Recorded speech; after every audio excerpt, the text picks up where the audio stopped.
एका भीषण अपघातामध्ये कॉलेजच्या तरुणींचा जागीच मृत्यू झाला। ट्रॅव्हलच्या चाकाखाली आल्यानं 3 तरुणींवर काळानं घाला घातलेला आहे। ध्वजारोहण करून घरी परतणाऱ्या तरुणींचा अपघातामध्ये जीव गेलाय। ट्रिपल सीट रेसर बाईक जीवघेणी ठरलेली आहे। बाईकवरचा ताबा सुटल्यानं हा भीषण अपघात झालेला आहे।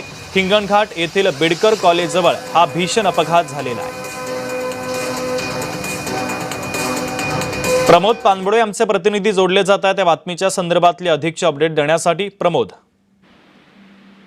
नक्कीच सर, ज्या पद्धतीने हा अपघात झाला आहे हा मोठ्या प्रमाणात दुर्दैवी अपघात आहे आणि ज्या त्या 3 मुली आहेत ते टीव्हीएस रायटर बाईकवरती ध्वजारोहण करून आपल्या घरी परत जात होते, परंतु त्याच रोडनी एक ट्रॅव्हल्स येत होती आणि त्यांच्या गाडीचा जो तो तोल गेला आणि त्या ट्रॅव्हल्सच्या चाकामध्ये गेल्याने यांचा अपघात झाला। ज्या घटनास्थळी 2 मुली जागीच ठार झालेल्या आहेत, तर त्यानंतर उपचारादरम्यान 3ऱ्याही मुलीचा मृत्यू झालेला आहे। त्यामुळे हिंगणघाटमध्ये मोठ्या प्रमाणात शोकाकळा पसरली आहे। त्यानंतर हिंगणघाट पोलीस घटनास्थळी गेले आहेत। 3ही मृतदेहांचे शवविच्छेदनासाठी ग्रामीण रुग्णालय हिंगणघाट येथे पाठवण्यात आलेले आहेत। मोठ्या प्रमाणात ज्या आता कॉलेजच्या तरुणी असेल या राईड जे बाईक आहेत त्यांचा वापर केल्यामुळे हा अपघात होत आहेत।